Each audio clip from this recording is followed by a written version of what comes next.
yang mau ditanyakan? Sebelumnya pertanyaan dulu kita. Kenapa kami dari PGSD angkatan 21, jadi di sini kami ada tugas belajar. Nah, ITC ini tentang temanya pendidikan. Dan di sini dari kami wawancara yang terkait dalam pendidikan yang tugas sekolah. Dalam pertanyaan yang pertama itu tentang kurikulum dalam pendidikan. Kurikulum tentang pendidikan. Kita masuk dalam tentang teknologi. Nah, pertanyaan itu bagaimana pendapat Bapak mengenai perubahan kurikulum pendidikan di Indonesia yang selalu mengenai perubahan, apalagi di zaman sekarang mengikuti zaman teknologi. Baik. Menurut saya kurikulum berubah itu hal yang wajar karena mengingat seperti yang disampaikan tadi bahwa perkembangan zaman, perubahan zaman, bahkan anak itu juga menyesuaikan dengan keadaan. Maka kurikulum juga harus dianalisis apakah ini cocok atau tidak dan diberlakukan seperti apa. Jadi menurut saya kurikulum itu berubah juga termasuk kebijakan yang mungkin berdasarkan analisis dari pakar pendidikan. Ini harus kita orang lapangan ya bagaimanapun harus tetap menjalankan selama perubahan kurikulum yang selalu berubah ini, apakah dapat mempengaruhi kualitas pendidikan terutama di SDN Titik Harum itu, Pak? Yang pasti kita harus mulai dari perubahan pasti ada. Perubahan pastinya yang mana kita dari SDN dulu, perubahan dari kurikulum 13 yang mana dulunya tadi sudah ingin menguasai pada yang kurikulum dari 13.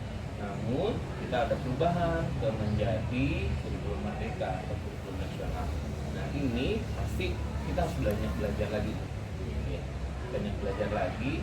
Yang mana kurikulum 2006 sebelumnya kita berbasis mapel, kembali ke tema, sekarang kembali ke mapel dengan capaian-capaian yang sudah dikategorikan berdasarkan Permendikbud yang mengatur.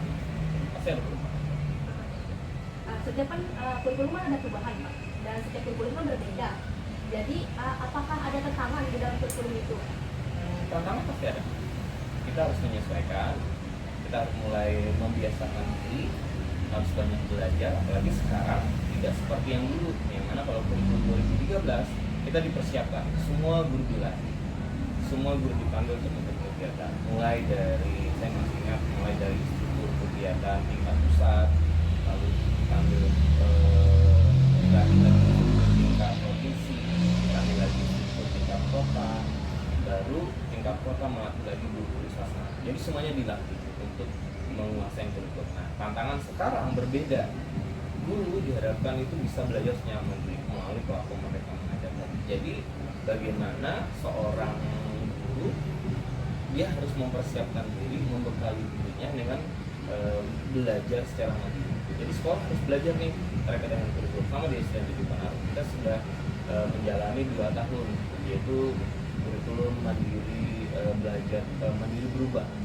Jadi kami harus berubah mulai dari kelas 1 dan 4 per tahun pertama, melalui tahun kedua naik jenjang lagi 1, 2, 4, 5. Nah tahun depan tahun ajaran baru kita harus semua. Artinya kami mulai bertahap dan harus kami belajar. Nah, dari kurikulum kan pasti lanjut ya asesmen pendidikan ya. Nah, bagaimana aktivitas teknologi dalam proses pembelajaran dan asesmen, Pak? Oke, ANBK asesmen yang kita lakukan di sekolah memang kita menyadari ada hal kekurangan, namun secara fasilitas kami mengakui untuk alat kami ada, namun secara SDM-nya itu memang harus dipersiapkan. Tempat juga kami masih belum ada ya karena keterbatasan, namun secara teknologi baik media informasi yang kami lakukan, kami juga belajar misalnya belajar dari rumah. Kami juga fasilitas yang ada dengan teknologi, misalnya menggunakan telepon, video dan sebagainya. Dari tantangan itu adalah meliputi akses kesetaraan teknologi di sini, Pak. Sistem kesetaraannya bagaimana? Kesetaraannya merata di dalam kelas. Tidak juga sih, ini tergantung seperti yang bilang. SD SDM guru itu berbeda-beda. Jadi ketika ada guru yang pintar menguasai teknologi, dia bisa gunakan itu kepada murid. Meskipun saya sudah mengajarkan, ayo manfaatkan teknologi kayak LCD, kita ada beberapa. Silakan manfaatkan teknologi itu dengan baik, dengan bijak. Kita pinjamkan Chromebook ada beberapa, laptop ada beberapa, ya silakan digunakan. Namun kembali lagi ke sumber daya. Saya selaku kepala staf tidak bisa memaksakan ya, namun hanya mendorong mereka agar memanfaatkan teknologi itu dengan baik dan bijak. Lanjut ya Pak. Apa masalah mendasar yang masih dihadapi guru-guru terutama di sini ya Pak dalam terkait penerapan teknologi, atau misalnya disebutkan pada guru yang udah Senior. Ya senior. Ya pasti kesulitan, kira tidak terbiasa gitu. Tidak terbiasa menggunakan teknologi, apalagi misalnya buka laptop, ya buka laptop dia hanya bisa menggunakan ngikutin tombolnya, nanti matikannya ya pencet tombol lagi gitu ya.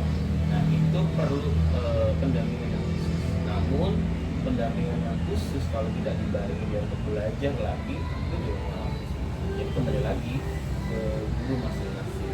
Kita harus lihat zaman sekarang itu seperti apa. Apakah kita mau tertinggal dengan murid kita? Saya hanya mendorong kita seperti itu. Kalau kita mau maju, ayo kita bukan teknologi itu bukan salah satu sarana untuk kita belajar, namun kita harus mengikuti sekarang perkembangan zaman ya teknologi, jadi kita harus mulai dari Kan itu apabila kan ada yang bisa mendorong gitu. Apakah mereka itu dikasih secara kan itu apabila kan ada yang bisa mendorong gitu. Apakah mereka itu dikasih secara pelatihan khusus Pak? ada. Saya kebetulan trainer juga perannya juga master trainer.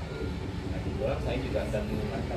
Saya penggunaan Chromebook, penggunaan aplikasi Google seperti Google Form, Google Doc, Google Spreadsheet, ya banyak yang saya ajarkan. Namun ya tadi kembali gitu, saya tetap selaku pimpinan di sini ya tetap mendampingi mereka.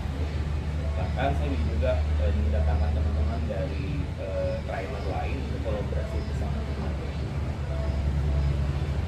Jadi kan teknologi ini di Indonesia kan sudah merata lah Pak, seperti di pelosok.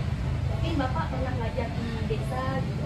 Nah pertanyaannya bagaimana tanggapan Bapak tentang sistem pendidikan yang tidak merata di Indonesia, di mana masih banyak sekali sekolah yang di pelosok kekurangan guru sehingga sistem pendidikan tidak merata. Dan saran atau support apa yang bisa Bapak berikan bagi kami calon guru yang akan berpikir tantangan untuk rela dan ikhlas membagikan itu? Oke, kalau itu sih sebenarnya jawabannya adalah memang tidak bagaimana pemerataan. Tapi hanya saran saya sebagai guru dan juga sama sebagai kepala sekolah untuk kalian calon-calon guru, kalian sudah melihat bagaimana pemerataan pendidikan. Kalau kalian mau mengabdikan diri, itu akan saya apresiasi yang sangat tinggi buat kalian, karena masih banyak sekolah-sekolah yang masih di daerah-daerah pelosok, lebih kayak daerah-daerah 3T seperti itu banyak sekali kekurangan.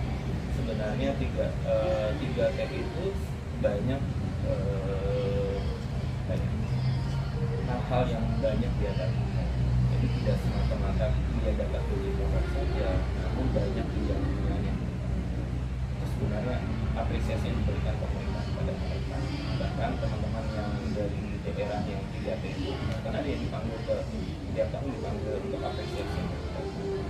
Jadi saran saya, dimanapun nanti kalian bertugas, ambilkan diri kalian dengan sungguh-sungguh, tidak ditutup pindah. Apalagi yang biasanya perempuan itu pasti tidak. Ketika sudah dapatnya biaya kedua, terpinggir, terpencil, paling 1 bulan 2 bulan kan merasanya jauh cepat nikah, lalu cepat-cepat mau pulang. Itu yang bisa terjadi. Ya. Lanjut ya Pak ya. Bagaimana pentingnya menggunakan teknologi dalam mendukung berbagai metode pembelajaran di kelas? A few moments later.